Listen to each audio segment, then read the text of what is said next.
की कहानी और एक लड़की की कहानी दोनों अलग अलग है और आप दोनों कहानियों को सुन करके आप तय कीजिए कि आप इसमें कहां हैं। तो मैं एक लड़के की कहानी सुनाता हूं। 1995 95 की बात है। एक लड़के का सिविल सर्विसेज की तैयारी जो कर रहा था, आईएएस की, उसका सपना था कि मैं कलेक्टर बनूं। और उस लड़के ने घनी तैयारी करके, कठोर परिश्रम करके, साधना करके उसने आईएएस का एग्जाम दिया और उसका आईएएस में सिलेक्शन हुआ अपने फर्स्ट चांस में। लेकिन उसको रैंक मिली आईपीएस की, और आईपीएस की रैंक मिली। उस लड़के का सपना था कि मेरे को कलेक्टर बनना है, आईएएस बनना है। आईएएस में जो टॉप रैंकर्स होते हैं वो कलेक्टर बन जाते हैं, उनसे थोड़ी सी कम रैंक वाले आईपीएस बन जाते हैं। आईपीएस की नौकरी भी आईएएस के इक्वल और बराबर पोस्ट होती है। आप उस लड़के का पागलपन देखिए। उस लड़के ने मना कर दिया कि मैं ज्वाइन नहीं करूंगा।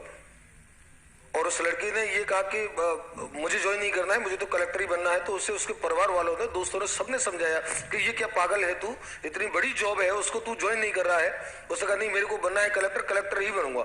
और आप देखो, उसने अपने सनक में, अपने जुनून में, अपनी जिद में उसने उस जॉब को छोड़ दिया।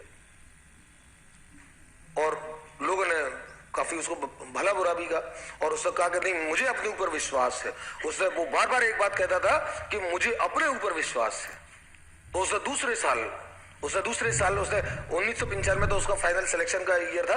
ये मैं 1993 की बात बता रहा हूँ। उसने दूसरे साल उसने आईएएस का पेपर दिया पूरी तैयारी के साथ। और आप देखो, उसका प्री में भी सिलेक्शन नहीं हुआ उस लड़के का। और जब दूसरे साल उसका प्री में सिलेक्शन नहीं हुआ तो उसके जितने भी यार दोस्त, परिजन और वो थे, सबने उसकी जबरदस्त आलोचना शुरू कर दी। उन्होंने कहा, पागल था, इतनी शानदार बड़ी नौकरी छोड़ करके तू बैठ गया, तेरा उसी समय सिलेक्शन हो गया था आईएएस जैसी नौकरी में। तो उस लड़की ने मुस्कुरा दी, जवाब दिया कि नहीं, मुझे मेरे ऊपर विश्वास है, मैं कभी मान ही नहीं सकता कि मेरे अंदर ताकत नहीं है। कोई दिक्कत नहीं, मैं अभी तीसरा अटेम्प्ट भी दूंगा।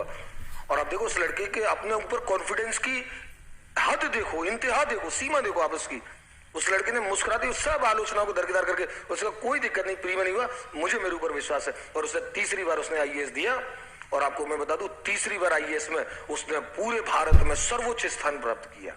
ये विश्वास की एक सीमा होती है। ये विश्वास ऐसी नहीं बन जाता है। ये विश्वास बहुत बड़े परिश्रम के बाद बनता है, बड़ी साधना के बाद बनता है। मैंने आपको पिकासो की एक छोटी सी कहानी सुनाई थी। पिकासो की नहीं सुनाई। पिकासो एक विश्व के महानतम चित्रकार हुए, महानतम चित्रकार, जिनका नाम पूरे विश्व में अब तक के इतिहास के सबसे बड़े चित्रकारों में।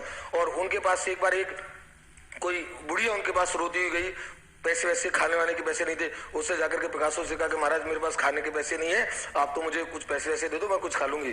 पिकासो के पास पैसे नहीं थे। उसने एक कागज उठाया, उस पर 1 मिनट में तुरंत उसने स्केच से कुछ किया और वो कागज उसको पकड़ा दिया कि ले जा इसको। बुढ़िया बोली, ये क्या है? उसने कहा, पैसे, मेरे को तो पैसे दे। उसने कहा, ले जा इसको, ले जा, बेच देना बाजार में। वो बुढ़िया उसको गाली देती, उसने कहा, पैसे मांगे, कागज पकड़ा दिया है। वो उस कागज को लेकर के बाजार में गई और बाजार में ले जाकर के उसने कहा कि बिक जाएगा कुछ 10, 5, 15 रुपए का, कुछ भोजन कर लूंगी।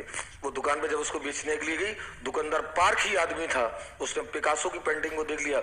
उसने कहा, मैडम, ये जो माता जी, ये पेंटिंग है, ये तो $10 मिलियन की पेंटिंग है। उसकी आंखें फट गई सुनकर, $10 मिलियन।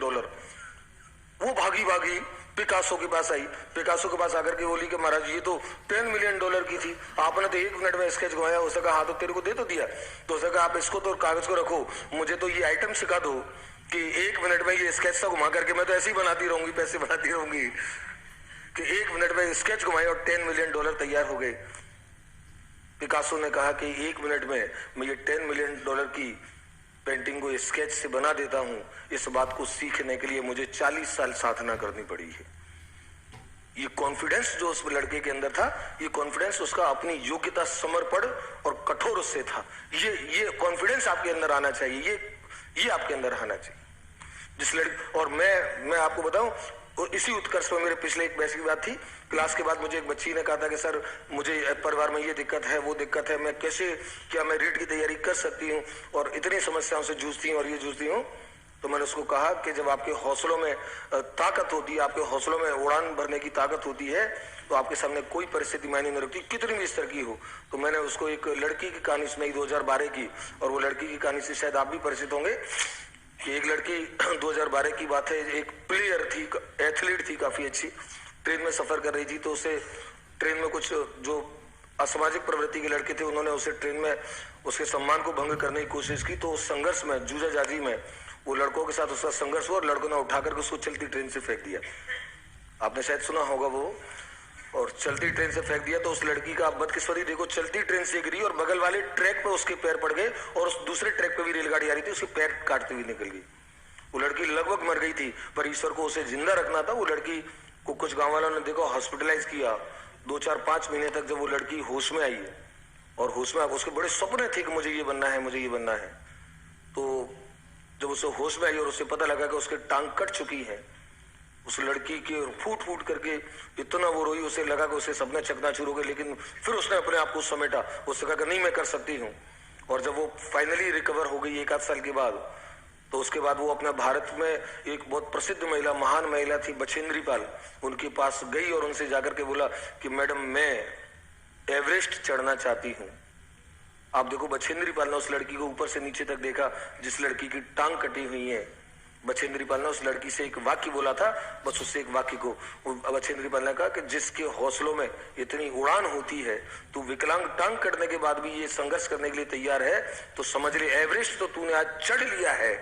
ये दुनिया सिर्फ उस तारीख को जानेगी जिस तारीख को तू चढ़ेगी। और वो पूरे विश्व की पहली विकलांग महिला बनी जिसने एवरेस्ट को चढ़ा, और उसका नाम था अरुणिमा सिन्हा। तो मैंने उस बच्ची को जो क्लास में आई थी, मैंने कहा कि अगर आपको लगता है कि आपकी समस्या अरुणिमा सिन्हा से भी ज्यादा बड़ी है तो रीट आज ही छोड़ दे, और अगर लगता है कि उसकी परेशानियां बहुत ज्यादा बड़ी थी, तेरी कुछ नहीं है, तो सब कुछ भूल करके, सब पेन को, जिसमें दर्द झेलने की क्षमता होती है उसका कंफर्ट जोन बड़ा होता है, और जिसका कंफर्ट जोन बड़ा होता है उसकी सफलताएं बड़ी होती है। तो आप इस एक ऊर्जा के साथ अपना किसी को मत देखो। और मैं आपको बता दूं, आपको किसी को देखना नहीं है। मुझे कई सारे बच्चे कहते हैं कि सर जगह तो 10-15-20 हजार है, बच्चे 15 लाख बैठ रहे हैं। तो मैंने कहा 15 लाख बच्चे बैठ रहे, तेरे सर पे बैठ के परीक्षा थोड़ी देंगे, तू अपना काम कर। और तेरे को 15 लाख बच्चों के बारे में सोचना नहीं है। तू तो उस एक, मैं आपको बताऊं, छत्तीसगढ़ की एक लड़की, आज से 5-6 साल पहले की बात है, फेसबुक पे मैं पोस्ट देख रहा था, बार बार वो पोस्ट मेरे आंखों के सामने आई। उस बच्ची की मैंने वो पोस्ट को पढ़ा, मैंने कहा ये बार बार 2-3 दिन से लगातार शेयर हो रही है, अच्छी पोस्ट। तो मैंने उसको पढ़ा। आप देखे 12वीं क्लास की, वहां की टॉपर थी, वो स्टेट की टॉपर थी, 12th बोर्ड की। और पत्रकार जब उससे मिलने के लिए गए तो एक मकान पर वो ईंट रेत ढोने के 150 रुपए रोज की मजदूरी पे वो काम कर रही थी। पत्रकारों ने जाकर उसको फोटो लिया और जाकर के उससे पूछा कि यार तो तू कैसे मेरिट में टॉप आ गई। उसका क्या हुआ कि मैं स्टेट टॉप किया है तूने, उसका कर लिया होगा। तो उससे पूछा कि तुझे पता नहीं था कि इस पूरे स्टेट में 7-8 लाख बच्चे बोर्ड परीक्षा में बैठे हैं, बड़े बड़े शहर के, बड़ी बड़ी कोचिंग के, बड़े पैसे वालों के, जिनके पास संसाधन इतने, और ये उतने तैयारियों के लिए ये नेटवर्क वो नेटवर्क। तो उसने कहा मैं ये सब सोचती तो इसी के बोझ तले मर जाती। मैंने ये सोचा ही नहीं, मैंने तो सिर्फ ये सोचा कि मैं अपनी परफेक्शन के साथ तैयारी कैसे कर सकती हूँ, 100% तैयारी। तो मेरा जो सिलेबस था, उस सिलेबस का हर कंटेंट, हर प्रश्न किसी भी तरीके से है वो मुझे आना चाहिए। मैं तो क्लास में ऐसे पढ़ती थी और अपने सर के साथ बात करती थी, टीचर्स के साथ इंटरेक्ट करती थी, इस तरीके से पढ़ी और मुझे पता नहीं कि मेरा टॉप हो गया। आपको सोचनी नहीं है। अरे 10 लाख 8 लाख 15 लाख बच्चे देंगे, आपके सर पे बैठ के थोड़ी देंगे, और उन्हीं को सोच सोच करके पतले हो जाओगे तो वैसे ही निबट जाओगे परीक्षा से पहले। तो आप अपने आप को देखिए, अपनी क्षमताओं को देखिए, और किसी के बारे में नहीं सोचना है। आपको सिर्फ ये देखना है कि मेरे सिलेबस में मैं कितना परफेक्ट हूं, और उस परफेक्शन को प्राप्त करने के लिए मेरे कौन कौन से प्रयास हो सकते हैं। कभी आधा घंटे घर पे बैठ करके खुद से मिलो। और मैं आपको बता दूं, इस दुनिया में, मैं आपको एक वाक्य और बता दूं, इस दुनिया में, संसार में प्रत्येक व्यक्ति से आपके लिए मिलना आसान है। वो कितना ही बड़ा पैसे वाला, कितना ही बड़ा विद्वान, कितना ही बड़ा, वो हर व्यक्ति से मिलना आसान है। इस दुनिया में सबसे ज्यादा कठिन जो मिलना होता है वो स्वयं से मिलना होता है। आप स्वयं से कभी मिल करके देखिए, क्योंकि जैसे ही हम स्वयं से मिलने लगते हैं ना, हम अपने स्वयं के अंदर 1000 प्रकार की कमियां, अपने समर्पण में कमी, तैयारियों में कमी, दृढ़ इच्छा शक्ति में कमी पाते हैं, तो हम उससे बचना चाहते हैं, उस याद को भुलाना चाहते हैं, इसलिए हम खुद से मिलते नहीं है। इस काम को करो, आधा घंटे कभी खुद के साथ बैठो, और खुद के साथ बैठ करके खुद को देखो कि मैं क्या हूं और मैं क्या कर सकता हूं, मेरी क्या क्षमताएं हैं, और मुझे उसे करने के लिए मुझे क्या क्या करना पड़ेगा। तो इस एक प्रातःकालीन शुभ संदेश के साथ हम लोग बातचीत शुरू करते हैं। धन्यवाद।